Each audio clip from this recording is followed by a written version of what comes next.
Fyodor Dostoevsky was born in 1821, in a turbulent Russia, where the stark contrast between the aristocracy and extreme poverty defined the political and social landscape.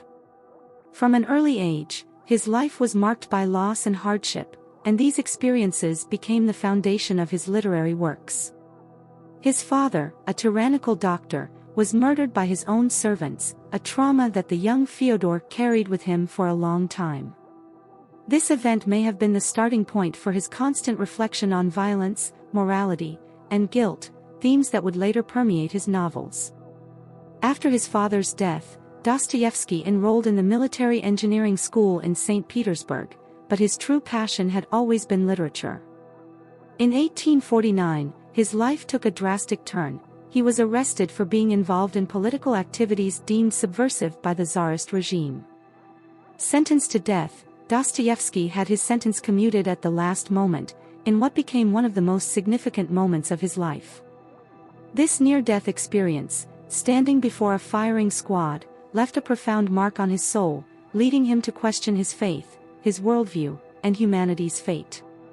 It was after this event that Dostoevsky began to write with greater intensity, delving into moral dilemmas and the depths of the human psyche. Works like Crime and Punishment, The Brothers Karamazov, and Notes from Underground challenged the conventions of the time, bringing to light questions about freedom, guilt, suffering, and redemption. He lived during a period of major political, social, and religious transformations in Russia, and his works reflect this context. Dostoevsky had a unique ability to capture the essence of the human condition, unraveling both the darkest and most sublime aspects of the soul. In Notes from Underground, Dostoevsky presents us with a bitter and solitary narrator, someone who withdraws into his own isolation, plunging into the depths of his disturbed consciousness. This work invites reflection on the meaning of life, or, more precisely, the lack of it. The protagonist asks himself, why live, a question that consumes him. He feels trapped between reason and emotion, unable to find a satisfying answer to his existence. Here, Dostoevsky touches on themes that would later become central to existentialism and nihilism. The internal struggle of the man from the underground reveals the conflict between the search for meaning and the perception of emptiness. He is a symbol of modern man, lost in a world that no longer offers absolute answers. The narrator is aware of his own insignificance and feels a deep sense of disgust toward himself and others. Yet, paradoxically, it is through this suffering that he finds some kind of meaning, even if it is the meaning of his own pain. The duality between reason and emotion, between the desire to conform and the need to rebel, is a central theme in the book. The protagonist rejects any form of simplified happiness or logic that explains his existence. He dismisses naive optimism, preferring to sink into the anguish of his individual freedom. Deep down, what he fears is exactly what he desires: connection with others and the possibility of finding a greater purpose. The man from the underground is, ultimately, alone with his conscience, facing the harshness of life without illusions. Crime and Punishment is perhaps Dostoevsky's most famous work, in which he delves deeply into philosophical questions that make us question the limits of human freedom. The protagonist, Raskolnikov, is a young student who, in a moment of desperation and arrogance, decides to murder an old moneylender, believing that his act would be justified by a greater good. He sees himself as an extraordinary man, someone above common morality, who has the right to break society's rules in the name of a higher idea. The story, however, shows us that the price of unrestricted freedom is guilt and torment. Raskolnikov tries to justify his crime through logic and reason, but his conscience drags him into an abyss of anguish.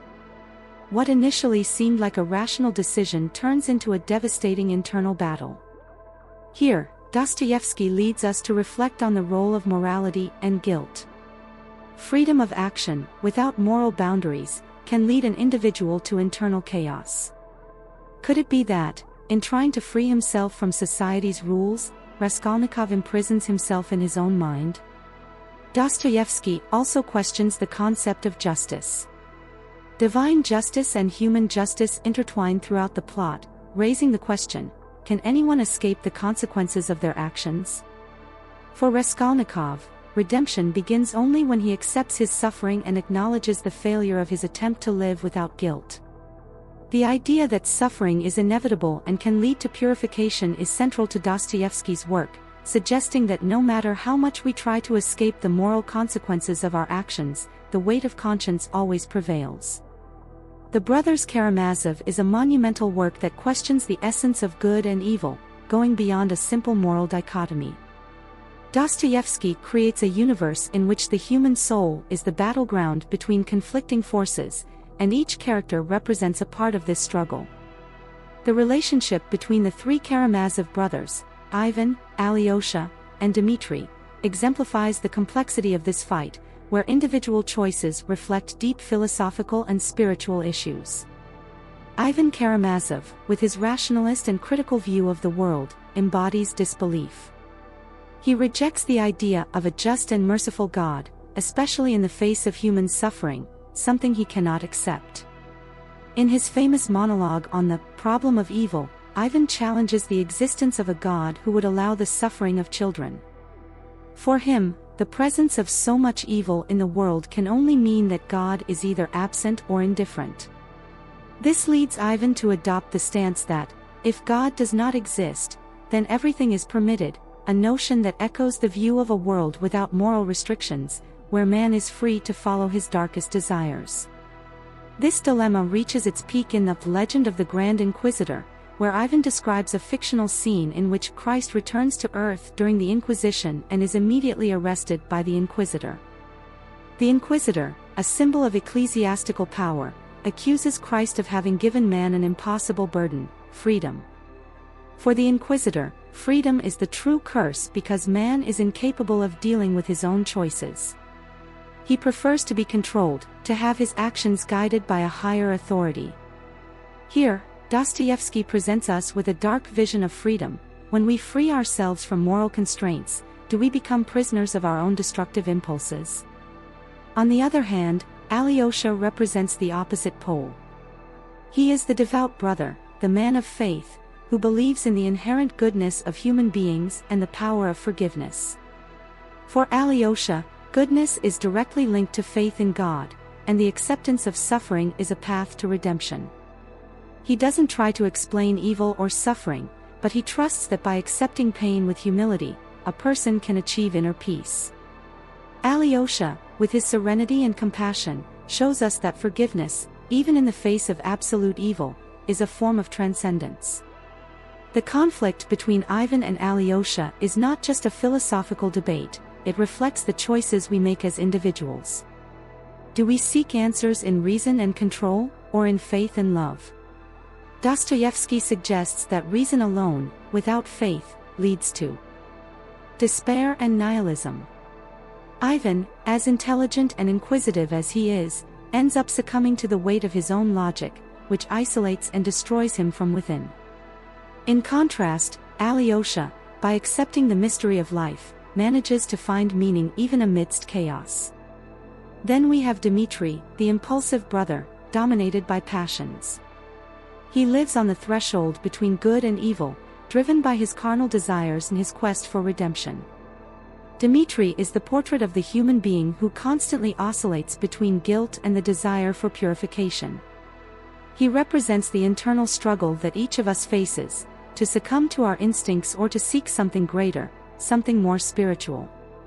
Dmitry, in his fragility, is perhaps the most human of the three brothers, as he embodies the contradiction we all live with, the desire for absolute freedom, yet the need to be forgiven. Dostoevsky doesn't give us easy answers. Good and evil are not rigid concepts in the Brothers Karamazov.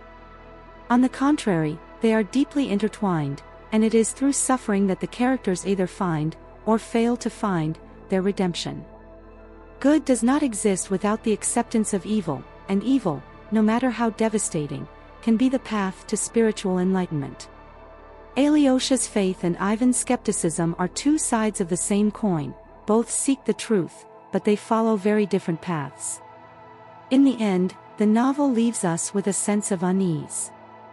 The battle between good and evil continues within each of us, and the only certainty Dostoevsky offers is that suffering is an inescapable part of this journey. The path to redemption, if it exists, lies in accepting this duality and finding a balance between reason and faith, between freedom and responsibility. In December 1849, Dostoevsky faced one of the most defining moments of his life. Condemned to death for his political activities against the Tsarist regime, he was taken to a firing squad. The execution, however, was halted at the last moment, and his sentence was commuted to forced labor in Siberia. This event not only deeply marked his life but also shaped the course of his works, especially concerning spirituality and the nature of human suffering. In a letter written to his brother shortly after this episode, Dostoevsky describes the experience with a mix of terror and revelation. He recounts how, in the moments when he believed death was certain, his perception of everything around him changed drastically. Every moment took on a new intensity, as if the proximity of death illuminated the simple beauty of life, something he may have never noticed with such clarity before. The colors, the sounds, even the air he breathed, all seemed imbued with a new and powerful meaning. This near-death experience had an immense spiritual impact on Dostoevsky. From that moment on, suffering and redemption became central themes in his work. In his writings, he began to explore how extreme suffering can lead an individual to a deeper understanding of existence and faith. The letter to his brother reveals a man who, standing on the edge of death, discovers a renewed faith in life, in humanity, and, paradoxically, in God. Dostoevsky, who had previously flirted with atheism, came to believe that the experience of suffering is a fundamental part of the path to spiritual redemption. The idea that suffering can purify the soul is something we see repeatedly in his characters. Raskolnikov from Crime and Punishment and Ivan Karamazov from the Brothers Karamazov are examples of tormented figures who, on some level, seek redemption through pain. For Dostoevsky, pain is not merely a punishment, but an opportunity for transformation. His letter to his brother is a testament to this, the account of a man who, when facing death head-on, was able to be spiritually reborn. Dostoevsky's life was marked by many highs and lows, and one of his most intense personal struggles was against a gambling addiction. This theme not only appeared in his real life but also powerfully reflected in his works, especially in The Gambler, where he explores the depths of desire, risk, and personal destruction. For Dostoevsky, gambling was more than just a pastime, it was a manifestation of the human desire for control over fate, while also revealing our helplessness in the face of it. In The Gambler, the protagonist, Alexei Ivanovich, finds himself caught in a self-destructive cycle, driven by the thrill of risk and the illusion that, with a single turn of luck, everything could change. This uncontrollable urge is a metaphor for humanity's deeper impulses, those that drive us to act against our own well-being, even when we are fully aware of the consequences. Gambling, in a way, represents a desperate search for freedom, the freedom to transcend the limitations of everyday life, the desire to defy fate and emerge victorious. However, as Dostoevsky shows us, this pursuit often leads to failure and self-destruction. Gambling also serves as a metaphor for human relationships in Dostoevsky's works. Risk, desire, and betting are elements that shape relationships, both in The Gambler and in other works like Crime and Punishment and the Brothers Karamazov. In many cases, Dostoevsky's characters seem to be gambling with their own lives and the lives of others, testing the limits of their actions, as if searching for an answer to the chaos that dominates the world around them. Dostoevsky knew all too well what it meant to be consumed by this passion. On several occasions, he lost everything he had at the gambling tables, left at the mercy of creditors and despair. However, it is precisely this personal experience of defeat and vulnerability that gives his works such intense emotional depth. Through characters like Alexei, he explores the duality of human nature, the capacity to dream of victory even when failure is almost certain. Ultimately, gambling represents life itself, a cycle of desire and loss, where fate, more than skill, decides the outcome. Dostoevsky not only shaped Russian literature but also had a profound and lasting impact on modern literature and philosophy. His work resonated with authors and thinkers such as Nietzsche, Freud, Sartre, and Camus, influencing generations of writers and philosophers who sought to understand the human condition. His complex narratives, which explore the depths of psychology and morality, paved the way for the development of movements like existentialism and psychoanalysis. Nietzsche, for example, saw a kindred spirit in Dostoevsky, recognizing him as an explorer of the darker forces of the human soul. Both shared the view that modern man was trapped in a moral dilemma, with the absence of God as a guiding force, and that the search for meaning and freedom could lead to both greatness and destruction. Nietzsche's famous phrase, "God is dead," echoes the dilemmas faced by characters like Ivan Karamazov, who wrestles between faith and nihilism. Freud, on the other hand, regarded Dostoevsky as one of the forerunners of psychoanalysis. In his studies, Freud recognized the author's talent for dissecting the most hidden and unconscious motivations of his characters. In Crime and Punishment, Raskolnikov's guilt can be seen as a reflection of the internal conflicts described by Freudian theory, where the ego, superego, and id clash violently. For Freud, Dostoevsky was one of the first to show how unconscious forces shape our actions and beliefs, something he would expand upon in his theories about the unconscious mind. Existentialist authors like Sartre and Camus also drew from Dostoevsky's works. In novels like The Stranger and Nausea, we find reflections on individual freedom, the absurdity of life, and the search for meaning in an indifferent world, themes that Dostoevsky explored long before they became central to existentialist thought. Camus, in particular, acknowledged Dostoevsky's courage in facing the abyss of existence without looking away. The concept of the absurd, central to Camus' work, resonates in Dostoevsky's narratives, where characters find themselves in a world seemingly devoid of meaning, yet paradoxically seek redemption within it. Thus, Dostoevsky was not just an author of his time, but a visionary who helped shape the literary and philosophical thinking that followed. He influenced the way we understand free will, morality, suffering, and the search for meaning, leaving a legacy that continues to reverberate in literature and contemporary intellectual discussions. The issues raised by Dostoevsky in his works remain as relevant today as they were in the 19th century. In a world marked by moral uncertainties, political polarizations, and existential crises, Dostoevsky's work offers a deep reflection on the human condition. He reminds us that, regardless of technological advancements or social progress, the fundamental questions we face, about freedom, guilt, suffering, and redemption, continue to haunt us. Dostoevsky challenges us to look within ourselves, to confront the inner abyss that we often prefer to ignore.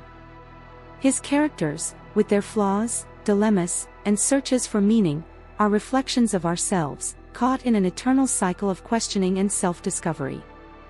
In a world where so many answers seem ready-made and simplified, Dostoevsky offers us the complexity of doubt and uncertainty, forcing us to confront the true nature of our choices and our morality. Today, Dostoevsky's work resonates in debates about the nature of individual freedom, the role of justice, and the consequences of a world without absolute values. As the boundaries between good and evil become increasingly blurred, Dostoevsky invites us to question our convictions and reflect on the cost of unrestricted freedom. Now more than ever, his works remind us that behind every decision lies an abyss of moral and existential consequences. At its core, perhaps the greatest lesson Dostoevsky leaves us is that suffering and the search for redemption are inherent to the human condition. His works show us that, despite the chaos and despair, there is always the possibility of finding some meaning, even if it is only in the acceptance of pain and imperfection. And it is precisely this message, that suffering can lead to transformation, that makes Dostoevsky's voice so relevant to modern times.